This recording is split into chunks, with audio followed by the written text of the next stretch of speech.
क्या कभी आपको ऐसा सर दर्द हुआ है जिससे पहले आपको विजन में दिक्कत आए, दैनिक देखने में परेशानी हो, जैसे धुंधलापन या फिर विजन कम हो जाना और साथ ही उल्टी का मन होना या उल्टी हो जाना? अगर हाँ, तो ये माइग्रेन हो सकता है। और अगर आपका कोई भी भय या डाउट है माइग्रेन से रिलेटेड, तो वो सारे डाउट्स मैं आज इस वीडियो में दूर कर दूंगा। तो वीडियो को अंत तक पूरा देखिएगा और मैं आपको बताऊंगा कि माइग्रेन जो है, बेसिकली जो सिर दर्द है, ये आखिर क्या प्रॉब्लम है, ये कितने टाइप का होता है, जो इसके होने का कारण है शरीर के अंदर वो क्या है, या क्या ऐसे फैक्टर्स हैं या क्या ऐसा करते हैं जो माइग्रेन के दर्द को स्टार्ट करता है, बढ़ा देता है। क्या इसके लक्षण हैं जिसको आप पहचान सकते हैं कि माइग्रेन ही है या कोई नॉर्मल सिर दर्द नहीं है, और क्या होम्योपैथी से हम इसको जड़ से ठीक कर सकते हैं। मेरा नाम है डॉक्टर नीतीश, मैं एक होम्योपैथिक डॉक्टर हूं और दिल्ली में क्लासिकल होम्योपैथी प्रैक्टिस करता हूं। आप देख रहे हैं sure cure with homeo care. चलिए वीडियो को स्टार्ट करते हैं।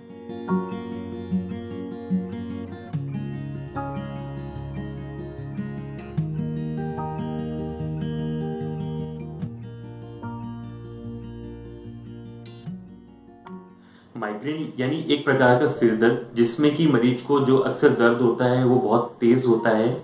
इसको मोस्टली थ्रॉबिंग या पल्सेटिंग पेन कहते हैं। जब थ्रॉबिंग मतलब कि जैसे कुछ बीट एकदम आ रही है और बहुत जो कि हिट कर रही है, बट सेंसेशन जो होती है वो बहुत अलग टाइप्स की भी हो सकती है। अक्सर जो दर्द होते हैं इनको वन साइडेड देखा जाता है मरीज में, यानी कि मरीज की कंप्लेंट्स अक्सर वन साइडेड की राइट या लेफ्ट में ही इनको पेन हो रहा है, बट ये दोनों साइड भी हो सकता है। और बहुत से केसेस में हमें पता चलता है कि ये पेन जो होता है आपको हेड में किसी भी डायरेक्शन में स्टार्ट हो सकता है, जैसे कि फ्रंट में, टॉप में, बैक में। साथ ही जो पेन होता है ये रेडिएट भी कर सकता है। ये जो माइग्रेन होता है ये कुछ घंटे से लेकर कई दिन तक भी आपको एक्सटेंड कर सकता है। ये माइल्ड भी हो सकता है, but most of the cases में जैसे जैसे इसकी इंटेंसिटी बढ़ती है ये अनबेरेबल हो जाता है और असहनीय हो जाता है। इसमें मरीज को जो होता है दो टाइप के माइग्रेन्स देखने को मिलते हैं। पहला आता है विद ऑरा और दूसरा विदाउट ऑरा। ऑरा से मतलब ही यही होता है कि दर्द के अलावा आपको अलग अलग टाइप के सिम्टम्स फील होना, यानी कि आपको दर्द स्टार्ट नहीं होगा बट आपको एक दो दिन पहले कुछ अलग तरह के लक्षण दिखने लग जाते हैं, और ये दर्द खत्म होने के बाद भी कुछ समय तक आपको महसूस हो सकते हैं। जबकि अगर ये आपको हेडेक विदाउट ऑरा होता है, यानी कि जब ऑरा ना हो, तो सीधा उन मरीजों को जो होता है हेडेक स्टार्ट हो जाता है। हेडेक हो सकता है अगेन कम ज्यादा हो सकता है, और हेडेक खत्म होते ही जो होता है वो एकदम जो होते हैं नॉर्मल फील करने लगती है। जब भी कोई माइग्रेन का अटैक स्टार्ट होता है तो ये बेसिकली ये 4 स्टेप्स में आता है, जिसको हम कहते हैं माइग्रेन विद ऑरा। पहला स्टेज आता है प्रोड्रोम स्टेज। बेसिकली जो स्टेज होता है ये एक्चुअल सिर दर्द स्टार्ट होने से एक दो दिन पहले शुरू हो जाता है। इसमें मरीज को दर्द नहीं होता, बट मरीज को अलग अलग तरह के फिजिकल डिस्कम्फर्ट या सिम्टम्स देखने को मिलते हैं। जैसे कि मरीज को लगेगा उसको कब्ज हो रही है, उसको नेक में स्टिफनेस हो रही है, और स्मेल लाइट की तरफ थोड़ा सेंसिटिव हो रहा है, कभी टायर्ड फील करना, कभी हैप्पी फील करना, पेट में ब्लॉटिंग होना, गैस होना। सेकंड जो स्टेज आता है वो होता है ऑरा स्टेज। इसमें भी जो है मरीज को हेडेक स्टार्ट नहीं होता, बट इस स्टेज में क्या होता है कि मरीज को सेंसेस और नर्व से रिलेटेड सिम्टम्स नोटिस में आने लगते हैं। बेसिकली इसमें कैसे सिम्टम्स आते हैं? सबसे इंपॉर्टेंट विजन में डिस्टर्बेंस।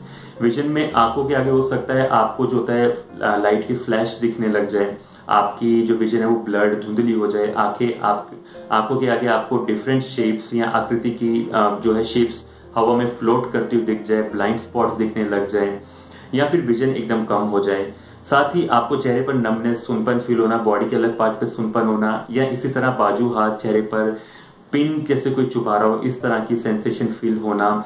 और साथ ही आपको सुनने में या बोलने में कभी दिक्कत फील होना, या बाजू या टांगे बहुत ज्यादा हैवी फील हो जाना। ये ऑरा स्टेज है, इसको स्टार्ट होने में कुछ मिनट लगते हैं, और जब एक बार ये पूरी तरह सेटल हो जाती है तो इसको ठीक होने में आधा से 1 घंटा भी लग सकता है। इसके बाद जो नेक्स्ट स्टेज आती है वो आती है अटैक स्टेज। ये वो एक्चुअल स्टेज है जिसमें मरीज को हेडेक स्टार्ट होता है।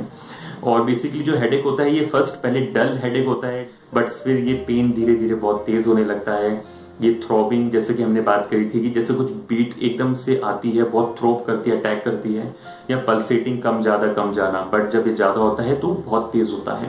अक्सर ये हेडेक आपको वन साइड हो सकता है, बट ये दूसरी साइड भी शिफ्ट हो सकता है। इस दर्द के साथ मरीज को जो होता है उल्टी होने का मन बहुत कॉमन होता है, और कई केसेस में या मरीजों में उल्टी जो होती है होती भी है, बहुत सीवियर उल्टी भी होती है, जिसके बाद मरीज को सिर दर्द में राहत मिलती है। साथ ही ये जो दर्द होता है ये हो सकता है आपको 4-5 घंटे में भी ठीक हो जाए, या फिर अगर आपको अटैक काफी सीवियर है या माइग्रेन पुराना है तो ये 3 से 4 दिन भी ठीक होने में ले सकता है। नेक्स्ट स्टेज आती है पोस्ट ड्रोम स्टेज, जिसमें कि हेडेक ठीक होने के नेक्स्ट दिन तक भी मरीज को बहुत ज्यादा लेथार्जी, थकान, ड्रेन्ड, एकदम जैसे सब कुछ ड्रेन हो गया है, कंफ्यूज सी फीलिंग, हेड में डल वीकनेस सी फीलिंग रह सकती है। जो बेसिकली हेडेक होता है माइग्रेन का, इसकी इंटेंसिटी जो होती है ये वेरी करती है। हो सकता है आपको महीने में 1-2 अटैक्स ही हो, से लेकर ये भी हो सकता है कि महीने में आपको कई अटैक्स हो, और जब भी हर एक अटैक हो तो कई दिन तक वो अटैक्स जो है आपको चलता है। आखिर शरीर में ऐसे क्या बदलाव आते हैं जो आपको माइग्रेन का अटैक स्टार्ट होता है या माइग्रेन इतना तेज होता है? देखिए, आपके ब्रेन में बहुत सारे नर्व सेल्स होते हैं, और ये नर्व सेल्स क्या करते हैं, सिग्नल को दूसरे नर्व सेल में ट्रांसफर करते हैं। लेकिन जब यही नर्व सेल ओवर एक्टिव या ओवर स्टिमुलेट हो जाए तो इसकी वजह से क्या होता है, कुछ केमिकल्स को बॉडी में रिलीज करते हैं। फॉर एग्जांपल सेरोटोनिन नाम का केमिकल है, और बेसिकली ये केमिकल्स क्या करते हैं, जो ब्रेन में नर्व्स है ये उनको ट्रिगर करते हैं, स्टिमुलेट करते हैं। जो केमिकल्स होते हैं जो बेसिकली आपके ब्रेन में खून की नलियां हैं, ये उनमें सूजन पैदा करते हैं, उनमें इन्फ्लेमेशन करते हैं, जिसके कारण जो भी ये बदलाव स्टार्ट होता है और मरीज को जो होता है इस तरह का तेज दर्द उठता है। बट ऐसे बेसिकली क्या क्या कारण हैं जो बेसिकली इस तरह के केमिकल्स को रिलीज करते हैं, या जो नर्व्स हैं जो या जो ब्लड वेसल है इनको इन्फ्लेम करते हैं या इनको स्टिमुलेट करते हैं? बेसिकली ये जेंडर वाइज देखा जाए तो वुमेन्स में कॉमन होता है, लेडीज में कॉमन होता है, और उसमें भी एक वजह ये भी होती है कि बेसिकली उनमें बहुत से हार्मोनल चेंज होते हैं। जैसे कि महीने में जब भी उनको मंथ में महीना पीरियड्स आते हैं तो हार्मोनल चेंज होते हैं, बेसिकली प्रेगनेंसी के दौरान ओवर चेंज होते हैं, मेनोपॉज में बेसिकली हार्मोन चेंज होते हैं। तो हार्मोनल चेंज एक बहुत बड़ा फैक्टर है जो वुमेन के साथ जुड़ा है। एज की बात की जाए तो हमने पहले डिस्कस किया है, यंग एज में स्टार्ट होता है, नॉर्मली 10 to 30 या 40 की एज में बहुत ज्यादा पीक पर होता है। अगर आपको फैमिली हिस्ट्री है, अगर एक पेरेंट को है तो बहुत है 50% चांस है कि आपको भी माइग्रेन होगा, या अगर दोनों को है तो चांसेस बढ़ जाते हैं। या फिर आप लोग दवाइयां खा रहे हैं जैसे डिप्रेशन की, एंजाइटी अटैक्स की, या आपने फिट्स आपको पड़े हैं, दौरे पड़े हैं, या आप नींद ना आने के लिए कोई दवाई खाते हैं तो भी आपको अटैक हो सकता है। अगर आप बहुत ज्यादा स्ट्रेस लेते हैं तो भी बहुत चांसेस बढ़ जाते हैं जो केमिकल्स है ब्रेन में इनके रिलीज होने का। अगर साथ ही कुछ खास टाइप का फूड्स हैं, अगर आप उनका सेवन करते हैं, जैसे चीज हो गया या फूड उनमें एडिटिव्स है, आप टोबैको च्यू करते हैं, आप अल्कोहल लेते हैं, तो भी बहुत चांसेस बढ़ जाते हैं आपको माइग्रेन हो। या फिर एकदम ऑपोजिट, आप अपनी मील स्किप कर देते हैं, आप प्रॉपर्ली टाइम पर खाना नहीं खा रहे हैं तो भी माइग्रेन के चांस बढ़ जाते हैं। और जो लोग बहुत ज्यादा कैफीन लेते हैं, कॉफी या कैफीन रिलेटेड ड्रिंक्स लेते हैं, तो भी उन केसेस में माइग्रेन की जो है अटैक्स देखे गए हैं। और जो लोग बहुत ज्यादा सेंसिटिव है एक्सटर्नल कोई भी सेंसेस के लिए या चेंजेस के लिए, जैसे लाइट हो गया, साउंड हो गया, कोई स्ट्रॉन्ग स्मेल आ गई, तो जब वो ऐसी चीजों के कांटेक्ट में आते हैं तो भी उनको माइग्रेन का अटैक स्टार्ट हो सकता है।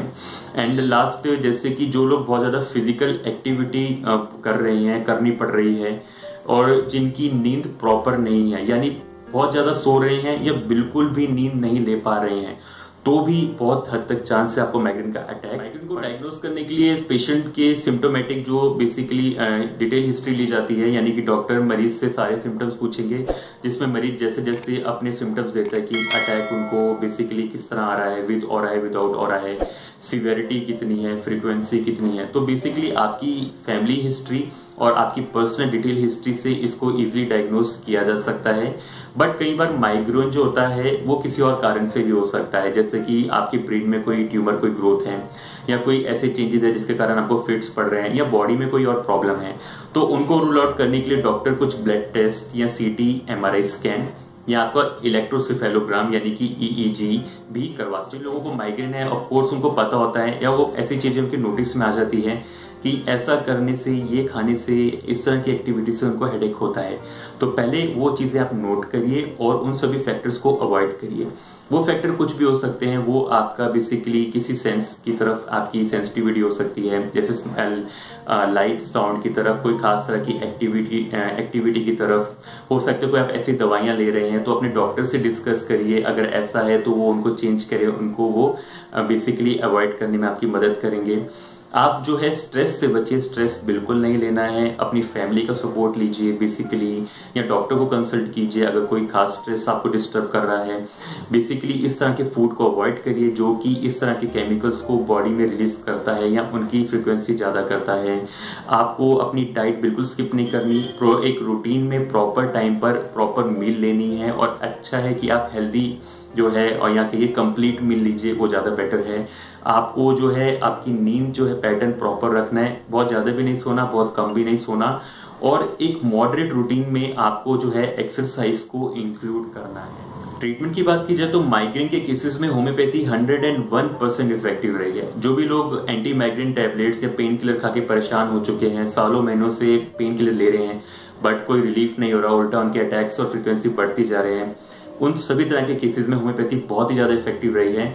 होम्योपैथी ना ही सिर्फ आपकी अटैक्स की फ्रीक्वेंसी या इंटेंसिटी को कम करती है, बल्कि ये उनको धीरे धीरे कम करते करते एकदम बंद कर देती है। और जब आप होम्योपैथिक दवाई छोड़ देते हैं तो बेसिकली ये जो टेंडेंसी है ये खत्म हो चुकी होती है और दोबारा आपकी लाइफ में आपको डिस्टर्ब नहीं करती है। बेसिकली होम्योपैथिक मेडिसिन में हम पेन किलर नहीं देते हैं, क्योंकि पेन किलर क्या होता है, एक लिमिटेड रोल होता है। फॉर एग्जाम्पल अगर आप कोई पेन किलर खाते हैं तो वो 1-2 दिन या आधे दिन के लिए इफेक्टिव रहती है, बट आफ्टर दैट वो पेन किलर के जो भी सॉल्ट्स हैं, जो भी उसके कॉन्स्टिट्यूएंट्स हैं, वो यूरिन में बेसिकली यूजअप होके जो होता है डिस्चार्ज हो जाते हैं। बट होम्योपैथिक मेडिसिन जो होता है वो ऐसा नहीं होता। होम्योपैथिक मेडिसिन आपकी इंटरनल जो आपकी रिदम डिस्टर्ब हुई है, या यूं कहिए जो आपकी इम्यूनिटी डिस्टर्ब हुई है, उसको बेसिकली उस पे एक्ट करती है, उसको ट्रिगर करती है, उसमें बैलेंस क्रिएट करती है। और जो होम्योपैथिक मेडिसिन है इनके जो इफेक्ट होते हैं लॉन्ग लास्टिंग होते हैं, यानी कि अगर आपने आज एक दिन भी दवाई खाया है तो उसका असर हो सकता है 10 से 15 से दिन या फिर महीने तक भी रह सकता है। तो अगर आप रेगुलर कोर्स करते हैं अपने माइग्रेन के लिए होम्योपैथिक ट्रीटमेंट का, तो बहुत अच्छी चांसेस हैं कि आपका हेडेक जो है वो हमेशा के लिए ठीक हो जाए। चाहे फिर आपको किसी तरह के कोई सिम्टम्स क्यों ना हो, चाहे आपको माइग्रेन ऑरा में आए या विदाउट ऑरा में, होम्योपैथी में हर टाइप की माइग्रेन और हर बेसिकली जो उसमें अटैक्स हैं उस सभी के लिए बहुत अच्छी दवाइयां हैं। तो अगर आपको भी माइग्रेन है कुछ दिनों, महीनों या सालों पुराना, तो आप आज ही अपने नियरेस्ट होम्योपैथिक डॉक्टर से मिले और अपना केस डिस्कस करें, और मुझे बहुत विश्वास है कि आपका माइग्रेन जड़ से ठीक हो जाएगा। या आप चाहें तो आप हमसे ऑनलाइन कंसल्टेशन भी ले सकते हैं नीचे दिए गए व्हाट्सएप नंबर पर। साथ ही मैं आपके लिए लाता रहता हूँ सेहत और होम्योपैथी से जुड़ी ऑथेंटिक और हेल्पफुल इंफॉर्मेटिव वीडियोस। तो वो आपको तभी मिलेंगे जब आप चैनल को कर लेंगे सब्सक्राइब और बेल आइकन को कर लेंगे प्रेस। तो वीडियो को लाइक शेयर साथ में जरूर करिएगा। कोई सुझाव है, कोई कमेंट है, या कोई खास आप वीडियो देखना चाहते हैं किसी टॉपिक पर, तो कमेंट सेक्शन आपका है, अपना सुझाव जरूर छोड़िएगा।